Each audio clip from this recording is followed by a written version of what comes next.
विद्यार्थियों, मैं नम्रता पांडे, सहायक प्राध्यापक हिंदी। पिछले स्लाइड में हमने 9, 10, 11 और 12वें पद की भ्रमर गीत के 12वें पद की व्याख्या को देखा था। अब हम उसी क्रम को आगे बढ़ाते हुए यहाँ पर 13वें पद की व्याख्या देखते हैं। को आवत है तनश्याम, वैसे ही पट, वैसे ही रथ बैठनी, वैसे ही है उर्दाम। जैसी हुति उठी, तैसे ही दौरी, छाड़ी सकल गृह काम।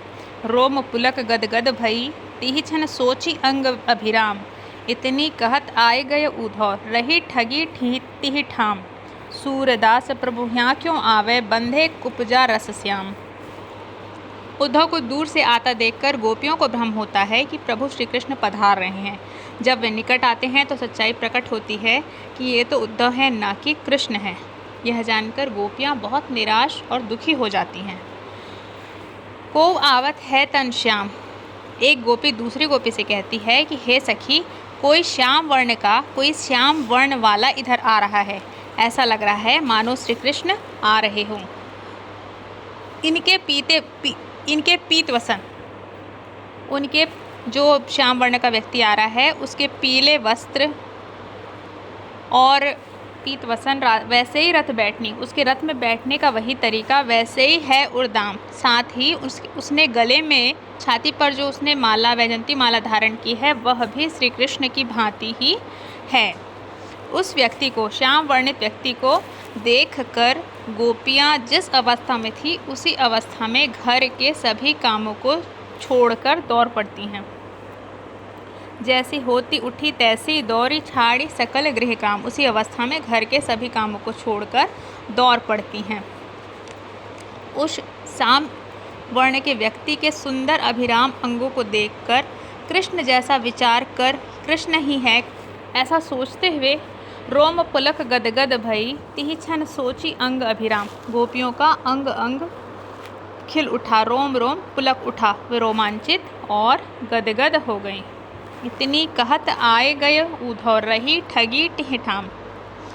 उद्धव को दूर से आते देख आपस में कृष्ण आ रहे हैं ऐसी बातचीत कर रही थी गोपियाँ कि इतने में स्वयं उद्धव जी ही आ गए। गोपियाँ श्री कृष्ण के स्थान पर उद्धव को देखकर अत्यंत निराश हो जाती हैं। गोपियों को बहुत खीज होती है, बहुत दुख होता है और वे स्वयं को ठगा सा महसूस करने लगती हैं। इतनी कहत आए गए उद्धव, रही ठगी तिहि ठाम। वो जड़वत सी हो गई। सूरदास प्रभु यहाँ क्यों आवे, बंधे कुपजा रस श्याम। श्री कृष्ण कहते हैं, गोपियाँ ये कहती हैं कि भगवान श्री कृष्ण कुब्जा के प्रेम में बंधे हुए हैं, अब वे उसे छोड़कर यहाँ क्यों आएंगे। पद 1 एवं पद की प्रथम व द्वितीय पंक्तियों में को आवत है तनश्याम, वैसे ही पट, वैसे ही रथ बैठनी, वैसे ही है उर्दाम, इस लाइनों में हमें भ्रांतिमान अलंकार मिलता है। वहीं संपूर्ण पद में संचारी भाव है। संचारी भाव अलग अलग रूपों में हमको मिलता है, कहीं हर्ष, कहीं रोमांच, कहीं स्मृति, कहीं जड़ता और असूया के रूप में हमको यहाँ पर संचारी भाव मिलता है। इसके बाद जो अगला पद हम देखेंगे, है कोई वैसे ही अनुहारी, मधुबन ते इत आवत सखिरी। चितौ तू नयन निहारी, माथे मुकुट मनोहर कुंडल, पीत वसन रुचिकारी। रथ पर बैठी कहत सारथी, सो ब्रिज तन बाह पसारी। जानती नाहिन पहचानती हो, मनु बीते जुगचारी। सूरदास स्वामी के बिछुरे, जैसे मीन बिनु बारी। यह पद राग मलार पर आधारित है। रथ में बैठे हुए उद्धव को मथुरा से आता देख गोपियों को श्री कृष्ण का भ्रम होता है। उनको ऐसा लगता है कि भगवान श्री कृष्ण मथुरा से आ रहे हैं। तो एक सखी दूसरी सखी से कहती है कोई वैसे ही अनुहारी, हे सखी, कोई उन्हीं के समान अर्थात कृष्ण के समान आकृति व बनावट वाला मथुरा से इधर आ रहा है। उसे ज़रा नेत्र भर या ध्यानपूर्वक देखो तो। चितौ तू नयन निहारी, उसे नेत्र भर कर तो देखो। माथे मुकुट मनोहर कुंडल, वह माथे पर मुकुट और कानों में कुंडल।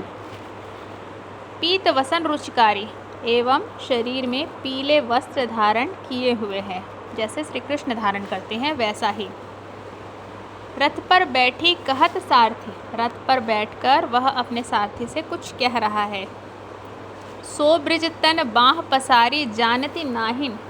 रथ पर बैठकर हाथ फैलाकर वह अपने सारथी से कुछ कह रहा है। संभवतः वह हमारी ही चर्चा कर रहा है, वह हमारे बारे में ही बातें कर रहा है। मैं उसे नहीं जानती, नाहिन पहचानती हो मनु बीते जुगचारी। मैं उसे नहीं जानती, लेकिन वह मुझे जाना पहचाना सा लगता है। ऐसा लगता है जैसे इसे देखे 4 युग या बहुत समय बीत गए। मनु बीते जुगचारी, 4 युग या बहुत लंबा समय बीत गया है। सूरदास स्वामी के बिछड़े जैसे मीन बिनु बारी। सूरदास कहते हैं कि अपने स्वामी श्री कृष्ण से बिछड़कर गोपियाँ ऐसे व्याकुल हैं, ऐसे तड़प रही हैं जैसे पानी के बिना मछली तड़पती है। इस संपूर्ण पद में भ्रांतिमान अलंकार एवं संचारी भाव की प्रधानता है। भ्रांतिमान अलंकार और संचारी भाव की प्रधानता लिए हुए ये संपूर्ण पद है। इसके बाद जो अगला पद हम देखेंगे वह है राग सोरठ पर आधारित।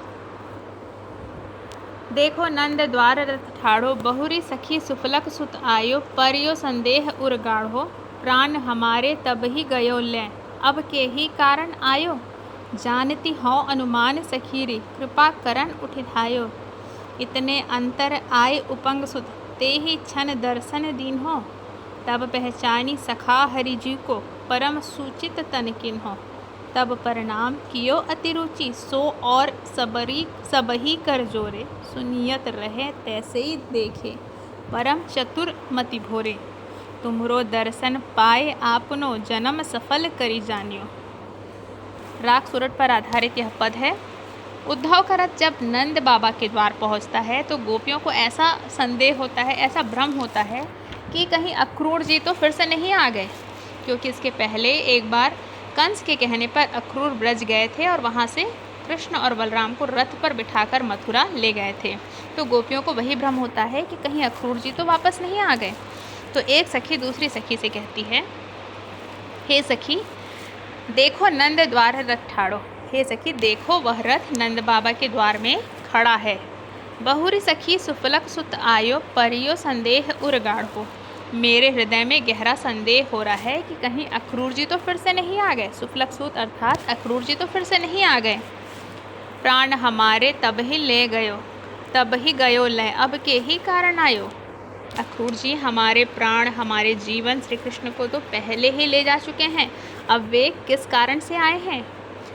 जानती हो अनुमान सखीरी, मैं यह अनुमान कर रही हूँ, मैं यह समझ रही हूँ कि वे फिर हम पर कोई कृपा करने के लिए आ रहे हैं। कृपा करन उठिधायो, वह हम पर फिर से कोई कृपा करने के लिए दौड़ते हुए आए हैं।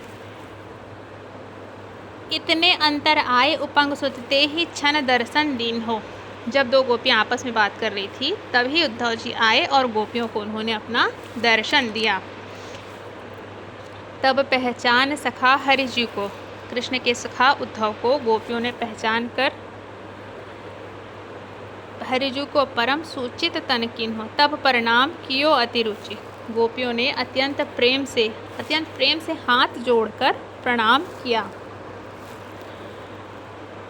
अतिरुचि सो और सब ही कर जोड़े। इसके बाद आगे कहते हैं, सुनियत रहें तैसे ही देखे, परम चतुर मति भोरे।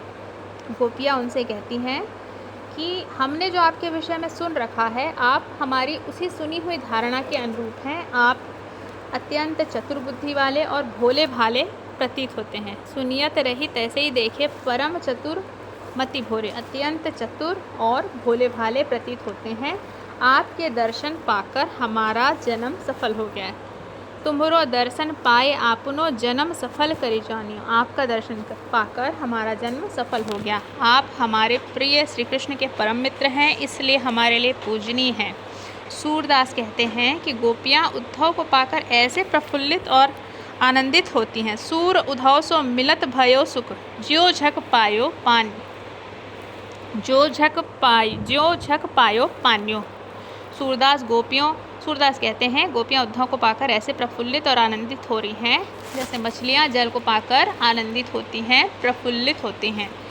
ज्यो झक पायो में उपमा अलंकार है और इस पद में संचारी भाव के रूप में हमें शंका संचारी भाव मिलता है। इसके बाद जो अगला पद हम देखेंगे, कहो कहाँ ते आए हो, कहो कहाँ ते आए हो, जानती हो अनुमान मनो तुम, जादव नाथ पठाए हो। वैसे ही बरन वसन पुनि वैसे ही, तन भूषण सजिल्याए हो। सर्वसु लय तब संग सिधारे, अब का पर पहिराए हो। सुनहु मधुप एकै मन सबको, सो तो वहाँ लय छाए हो। मधुबन की मानिनी मनोहर, तहि जाहु जह भाए हो। अब यह कौन सयानप, ब्रज पर का कारण उठिधाए हो। सूर जहाँ लो श्याम गात है, जानी भले करी पाए हो। राग सोरठ पर आधारित इस पद में गोपियाँ व्यंग से उद्धव से पूछती हैं कि उद्धव कहाँ से आए हो और यहाँ आने का आपका क्या प्रयोजन है। कहो कहाँ से आए हो, आप कहाँ से आए हैं और आपके यहाँ आने का क्या प्रयोजन है। जानते हो अनुमान मनो तुम, जादवनाथ पठाए हैं। मुझे तो ऐसा लगता है मानो जादवनाथ अर्थात श्री कृष्ण ने ही तुम्हें यहाँ भेजा है। वैसे ही वर्ण, वैसे ही वर्ण श्याम, वैसे ही श्याम वर्ण वाले हैं। वसन पुनि वैसे ही पीले वस्त्र धारण किए हुए हैं। तन भूषण सजिल्याए हो, और शरीर पर धारण किए हुए आभूषण भी भगवान श्री कृष्ण की भांति है। सर्वस्व तय तब संग सिधारे, अब का पहिराए हो। श्री कृष्ण हमारा सर्वस्व लेकर मथुरा जा चुके हैं। अब उन्होंने तुम्हें हमारे पास किस लिए भेजा है, उन्होंने तुमको भेजने के पीछे उनका क्या प्रयोजन है, तुम हमसे क्या लेने के लिए आए हो। हे मधुप सुनहु मधुप एकै मन सबको, सो तो वहाँ ले छाए हो। हे मधुप, हमारा सबका एक ही मन था जिसे श्री कृष्ण अपने साथ मथुरा ले गए। मधुबन की मानिनी मनोहर, तहि जाहु जय भाई हो। मथुरा की नारियाँ मानिनी और सुंदर हैं। यहाँ मानिनी और मनोहर शब्द कुब्जा के लिए कहा गया है। गोपियाँ कहती हैं कि मथुरा की नारियाँ मानिनी और सुंदर है, अतः तुम वहीं लौट जाओ, वहीं तुम्हारा मन लगेगा। एक मधुबन की मानिनी मनोहर, तहि जाहु जय भाई हो, तुम्हारा भी मन वहीं लगेगा। अब यह कौन सयानप, ब्रज पर का कारण उठी धाए हो। हे उद्धव, यहाँ आकर तुम कौन सी चतुराई दिखाने आए हो, अपने आने का प्रयोजन तो बताओ कि तुम ब्रज दौड़कर किस लिए आए हो। सूर जहाँ लो श्याम गात है, जानी भले करी पाए हो। सूर के शब्दों में गोपियाँ कहती हैं, हे उद्धव, हम तो जितने श्याम शरीर वाले हैं सभी को भली भांति जानती है, तुम लोग विश्वसनीय नहीं होते हो।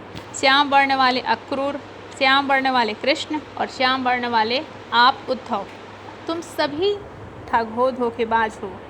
इस संपूर्ण पद में असूया संचारी भाव का प्रतीत होता है, असूया संचारी भाव है। मधुप संबोधन से उपालंब का आरंभ किया गया है इस पद में, और मधुबन की मानिनी मनोहर कुब्जा और कृष्ण के संबंध पर व्यंग करते हुए कहा गया है। यहाँ पर व्यंजना शब्द शक्ति का प्रयोग किया गया है। धन्यवाद।